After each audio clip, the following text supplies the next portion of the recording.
నమస్కారం అన్న, బాగున్నారా? బాగున్నాం సార్. జై శ్రీరామ్. ఓకే అండి. కేంద్రంలో బీజేపీ పరిపాలన ఎలా ఉందండి? చాలా బాగుందండి.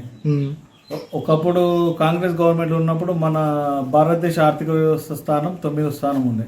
ఇప్పుడు మనది 5వ స్థానానికి వచ్చింది. ఈసారి ఇట్లా కంపల్సరీ మోడీ గారు వస్తే అది 4వ స్థానం నుంచి 3వ స్థానానికి వచ్చిన ఆశ్చర్యం లేదండి. మన కోవిడ్ సమయంలో కూడా అమెరికాకే మనం మెడిసిన్స్ పంపించే స్థాయిలో ఉన్నాం, కానీ వాళ్ళ దగ్గర నుంచి మనం తీసుకొచ్చే స్థాయికి మోడీ తీసుకురాలేడు. అవినీతి లేకుండా, కుంభకోణాలు లేకుండా బీజేపీ పరిపాలనపై మీ అభిప్రాయం ఏంటి? స్కామ్ లేకుండా ఒక 10 సంవత్సరాల గవర్నమెంట్ నడిచిందంటే ఓన్లీ బీజేపీతోనే సాధ్యమైంది. అదే కాంగ్రెస్ గవర్నమెంట్లో మీరు గతంలో చూసుకుంటే ఆఖరికి సైనికులు చనిపోతే వాళ్ళ శవపేటికల పైన కూడా స్కామ్ చేసిన ఘనత కాంగ్రెస్ గవర్నమెంట్ది.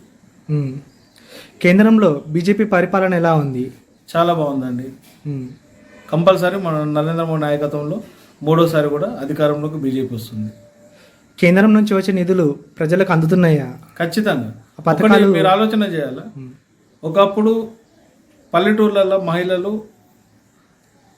బాత్రూమ్కి వెళ్ళాలంటే చెంబులు పట్టుకుని పోయేవాళ్ళు చెరువు గట్ల పైన. ఇప్పుడు స్వచ్ఛ భారత్ స్కీమ్ కింద బాత్రూమ్లు కట్టించారు. ఎన్ని కోట్ల బాత్రూమ్లు కట్టించారో మీకు తెలుసు. దానికి 12,000 రూపాయల సబ్సిడీ తోటి గవర్నమెంట్ మనకు ప్రకటించింది. ఇంకో విషయం, వీధి లైట్స్.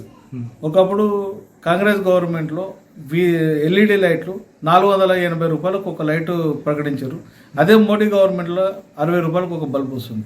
దీంట్లో కూడా స్కామ్ కాంగ్రెస్లో ఒక్కటి ఉందండి, చాలా ఉన్నాయి. ఒక్క పథకం పేరు చెప్పి వదిలేయలేము. మనకు ఏది మోడీ బుల్లెట్ రైళ్లు తీసుకొచ్చిండు. ప్లస్ కోవిడ్ సమయం నుంచి ఇప్పటికి కూడా మనకు 5 కిలోల బియ్యం ఫ్రీగా ఇస్తున్నాడు. జాతీయ రహదారి నుంచి గ్రామ రహదారి వరకు రోడ్డు వ్యవస్థ అభివృద్ధి చెందింది.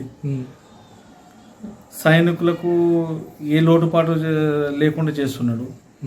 ఇప్పుడు అత్యంత రక్షణ దళం ఉంటుందని మనదే. ప్రస్తుతం బీజేపీ పరిస్థితి ఏ విధంగా ఉంది? బీజేపీ పరిస్థితి ఇప్పుడైతే చాలా అందుకుందండి ప్రజలలో.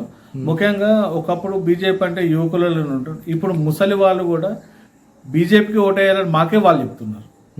సో ఇది చాలా సంతోషకరమైన విషయం. ఇది కామారెడ్డి నియోజకవర్గంలో మొన్నటి అసెంబ్లీ స్థానాలు చూస్తే 39 మంది నిలబడ్డారు. 2 సీఎం క్యాండిడేట్ నిలబడ్డారు. వాళ్ళని కాదని కూడా, కాంగ్రెస్ కాదని ప్లస్ కేసీఆర్ని కాదని కూడా, కేవలం బీజేపీ యొక్క స్కాములు లేని కారణంగానే రమణారెడ్డి గారిని గెలిపించుకోవడం జరిగింది. రాబోయే అసెంబ్లీ ఎలక్షన్స్లో కూడా కంపల్సరీ సార్ బీజేపీ నుంచే సీఎం అవుతారు.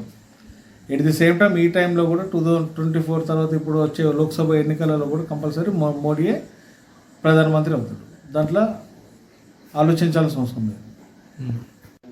500 సంవత్సరాల కల 5 సంవత్సరాలు నిర్వహించిన మోడీ గారు, ముఖ్యంగా అయోధ్య రామ మందిరాన్ని, కపిల్ సిబల్ లాంటి వాళ్ళు హేమీలు సుప్రీంకోర్టులో కొట్లాడినా కానీ మన యొక్క మోడీ గారి ఘనత వల్లనే ఈరోజు అయోధ్య రామ మందిరం పూర్తయింది. అది కొన్ని కోట్ల మంది యొక్క భక్తుల యొక్క ఆకాంక్ష 500 సంవత్సరాల తర్వాత తిరిగింది. రెండు సార్లు పరిపాలిస్తేనే మోడీ గారు ఎంత డెవలప్ చేశారంటే, 3వసారి చేస్తే ఇంకెంత డెవలప్ చేస్తారో అది అందరికీ తెలుసు. సో కంపల్సరీ బీజేపీ వస్తుంది. జై బీజేపీ.